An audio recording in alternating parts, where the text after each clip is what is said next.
Salut boss, j'ai travaillé toute la nuit là, j'ai enfin fini mon projet télé. Ah, c'est un beau projet, j'aime ça. Mais non, ça fonctionnera pas là, on peut pas faire des émissions de plus que 30 minutes. Ah puis tu peux pas avoir ces invités là, hein, non, eux autres on les connaît fuck all, ça marchera pas à TV. Ah puis tu peux pas parler de ces sujets-là non plus, hein, ça risque de choquer notre auditoire puis nos spectateurs puis tout, non, non, non. Bon ben fuck off, je me pars un podcast.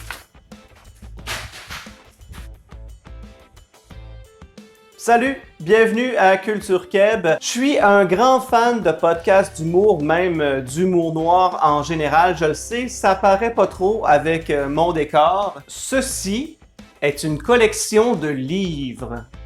Ceci est un accessoire en Lego.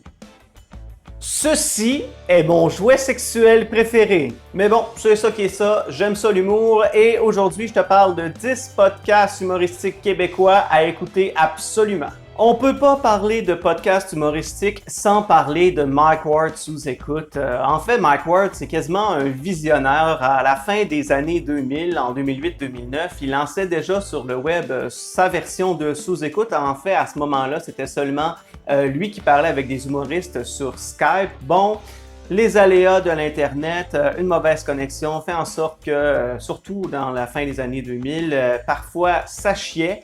Et puis, Mike Ward a décidé de reprendre la formule lorsqu'il est devenu copropriétaire du Bordel Comedy Club à Montréal et ça a été un succès phénoménal. On peut le classer, Mike Ward, comme le père des podcasts d'humour au Québec, mais plus encore, le père du podcast au Québec. C'est lui, en quelque sorte, qui a amené ce médium-là au Québec, qui l'a popularisé. Qu'est-ce qui fait le succès de Mike Ward sous écoute? Ben d'abord, c'est Mike Ward. Ce gars-là a une façon incroyable de puncher, va être capable de récupérer la balle au bond de tous les invités. Il s'adapte aussi aux invités, que ces invités-là soient moins à l'aise avec son style d'humour ou soient moins à l'aise avec les autres invités. Il est capable de vraiment dédramatiser une situation, d'aller dans toutes les directions avec les invités. Et puis, je trouve que Mike Ward, c'est le premier qui a amené aussi une grande liberté. Le fait de parler de tous les sujets, d'aller loin parfois dans les jokes, dans les blagues, de vraiment être totalement libre. Ça a amené un grand vent de fraîcheur, puis d'avoir aussi des émissions qui sont très très longues, qui permettent donc d'aller plus en profondeur avec les invités. Parfois, les invités ont l'air d'oublier qu'ils sont au Bordel Comedy Club, qu'ils sont devant du monde en ligne finalement. Fait que des fois, ça donne des invités qui se dévoilent beaucoup plus. Alors, véritablement, si vous n'avez jamais écouté Mike Ward sous écoute, sérieux, revenez sur Terre, cliquez sur n'importe quel épisode, vous allez aimer ça. Puis si jamais j'ai à vous donner une recommandation, les épisodes avec les Denis Drolet sont toujours un incontournable. On rit du début à la fin. Alors, Mike Ward sous écoute, à écouter absolument. Le deuxième podcast dont je te parle, c'est le podcast Trois Bières qui fait partie des premières générations de podcasts d'humour. Les animateurs vont inviter toutes sortes de personnes à leur table pour discuter de toutes sortes de sujets aussi. Ce qu'il y a de particulier avec ce podcast-là, bon, il existe depuis assez longtemps. Le podcast est extrêmement rodé.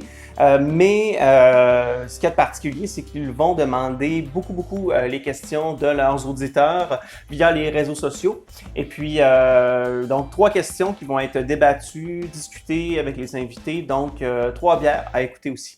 Le troisième podcast va dans une direction complètement différente. Il s'agit de Les pires moments de l'histoire de Charles Beauchesne. C'est une production en collaboration avec Urbania. Honnêtement, il y a peu d'épisodes, mais chaque épisode est absolument délicieux. En fait, Charles Beauchesne a véritablement trouvé sa niche. C'est un grand passionné d'histoire et c'est un humoriste aussi à la base et il mêle habilement les deux domaines.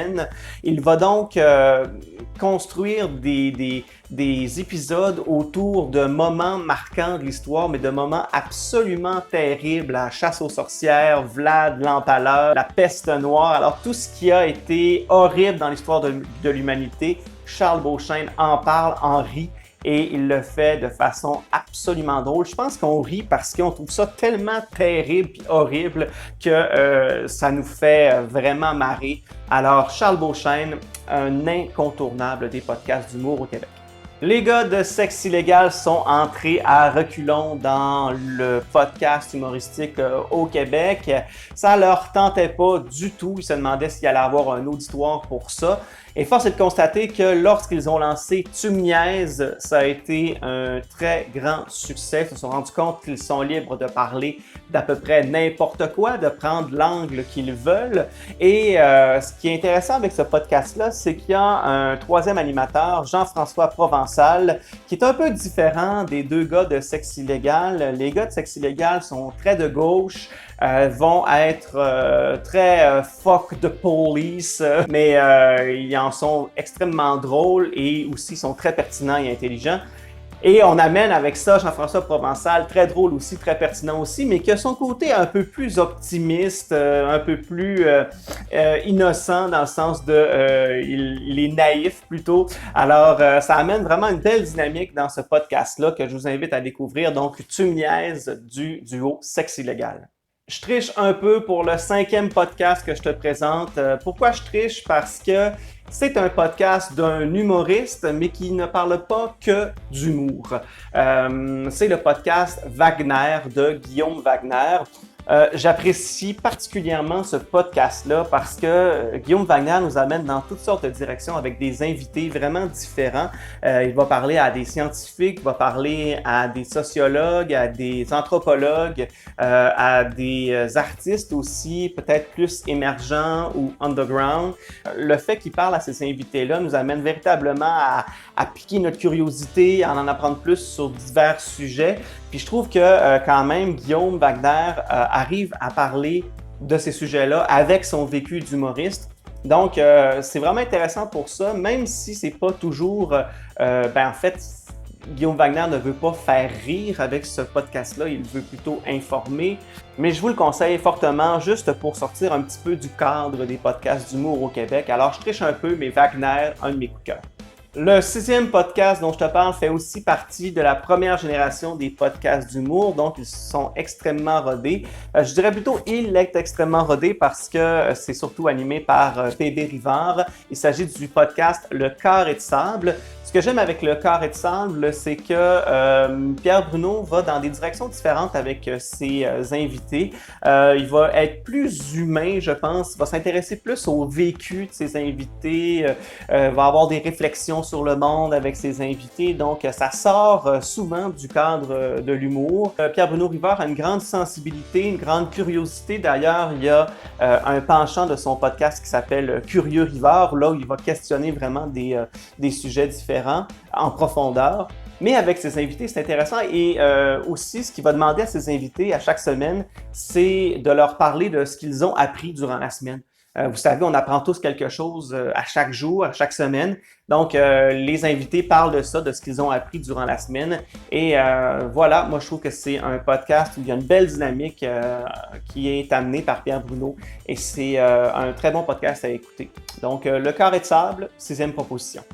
Le 7e podcast dont je vous parle dans cette vidéo, c'est un podcast d'un humoriste qui me fait beaucoup rire, c'est Pascal Cameron.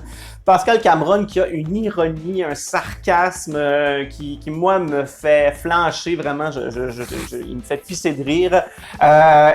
C'est absolument drôle parce que son podcast s'appelle Arc, le seul podcast au monde. Bon, il a lancé son podcast quand il y en avait déjà énormément. Il a amené une twist, le fun. Moi, je trouve ça vraiment, vraiment intéressant. Et il a amené un concept différent dans son podcast. Il se base sur le dégoût pour faire parler ses invités. Fait qu'avec ses invités, il va leur demander qu'est-ce qui les dégoûte, qu'est-ce qu'ils n'aiment pas dans la vie. Ils vont discuter de ça. Puis Pascal Cameron, comme il est absolument drôle dans ce type d'humour-là, dans ce qui nous fait un peu, nous fait un peu vomir dans la vie de façon métaphorique, il est très bon là-dedans. Alors, je vous le conseille fortement. Vous allez rire, puis juste pour Pascal Cameron, ça vaut la peine. Arc, le seul podcast au monde. Le 8e podcast est peut-être le plus récent dans la liste. C'est le podcast de Thomas Levac. Thomas Levac, je l'ai découvert récemment, forcément, vu que son podcast est récent. Mais moi, ce que j'aime de ces balados, de ces épisodes, c'est qu'il va aller beaucoup parler du milieu familial des humoristes. Alors, il invite des humoristes, des comédiens à sa table. Et ils vont discuter beaucoup du milieu familial, des parents, des humoristes, comment ils se passaient leur enfance. Il est très curieux de ça. Il commence toujours ses podcasts là-dessus. Tu viens d'où? C'était qui tes parents? Comment ça a été de vivre dans tel milieu? Et puis, je pense on dirait qu'il part de la théorie que les humoristes ont tous une enfance terrible ou ont tous quelque chose à cacher pour être des humoristes comme ils le sont aujourd'hui. Donc, mais après ça, ben, ça va dans plein de zones différentes. Puis Thomas Levac a une grande sensibilité, il a une grande intelligence émotionnelle. Puis moi, je le trouve vraiment attachant dans sa façon qu'il pose des questions. Puis il y a une grande écoute aussi de ses invités. Puis ses invités, je sens qu'ils sont quand même à l'aise de parler avec lui. Il lâche parfois des petits calls louches sexuels, Thomas Levac. Alors, mais ça vaut vraiment la peine si vous voulez le découvrir. Et puis il y a des très beaux épisodes, notamment celui avec Daniel Grenier, que je vous conseille fortement. Le 9e podcast, on arrive déjà à la fin de cette liste, mais je ne pouvais pas passer à côté de Jer Alain avec son What's Up podcast. Bon, récemment, il a changé le titre de son balado, ça s'appelle Jer et ses potes, mais je pense que c'est à cause de la pandémie, donc je ne suis pas trop au courant de ce qui se passe, mais alors, Jer Alain, il vaut la peine parce que c'est un gars qui est absolument drôle, qui est attachant, comment il est pépé, optimiste. On dirait qu'il voit toujours la vie en couleur. Il n'y en a pas de problème avec lui. Honnêtement, il est tellement attachant, tellement drôle, puis tellement attentif à ses invités que ça vaut vraiment la peine d'aller voir la dynamique qu'il établit avec les personnes qu'il invite à son podcast. Si jamais vous ne le connaissez pas, Jer Alain, c'est celui qui a dit « Signe-moi Michel » à Mike Ward sous écoute. Et puis, à toutes les fois, il fait un grand succès quand il vient dans n'importe quel podcast. C'est ça, parce que c'est un bon Jack, puis il fait des très bonnes entrevues. Alors, What's Up Podcast, à écouter. Enfin, je termine avec un balado produit et diffusé par Radio-Canada sur audio. C'est le balado Comment être drôle, animé par Julien Corriveau. Julien Corriveau, il a fait partie des Appendices. Et ce qui est intéressant avec ce podcast-là, c'est que là, cette fois-ci, on n'a pas nécessairement des entrevues avec des humoristes qui se confient sur le milieu. On a plus Julien Corriveau qui décortique la blague, qui décortique la façon dont on fait rire, les procédés humoristiques, les différentes formes d'humour, la chanson, l'ironie, le sarcasme, la joke méchante. Va aller dans toutes sortes de façons différentes de faire rire et dans de courts épisodes, va avoir des invités, des exemples aussi de comment on fait rire. Fait que c'est ça, dépensez pas 14 000 $ à l'École nationale de l'humour. Vous avez juste à écouter le podcast de Julien Corriveau, Comment être drôle. Voilà, ça fait le tour des 10 balados humoristiques dont je voulais vous parler dans cette vidéo. Bien sûr, il y en a d'autres. Si vous avez envie de parler de vos préférés, je vous invite à les mettre en commentaire. Moi, vite de même, je pense au Daily Buffer podcast de Yann Terriot, que j'ai pas nommé, mais qui est un excellent podcast. Voilà, c'est fait, je l'ai nommé. Alors, si jamais vous voulez parler de d'autres balados ou me dire lequel est votre préféré parmi ceux que j'ai nommés, écrivez-le en commentaire, ça me ferait vraiment plaisir d'avoir vos réactions. Si vous avez aimé cette vidéo-là, donnez un petit pouce, abonnez-vous à la chaîne, ça me permet de faire d'autres contenus et de faire connaître au grand public, là, même au public mondial, ce qui se fait de mieux, ce qui se fait de bon au Québec, puis je pense qu'on peut être fiers de ça. Alors, petit pouce, abonnez-vous et je vous dis à bientôt! Bye!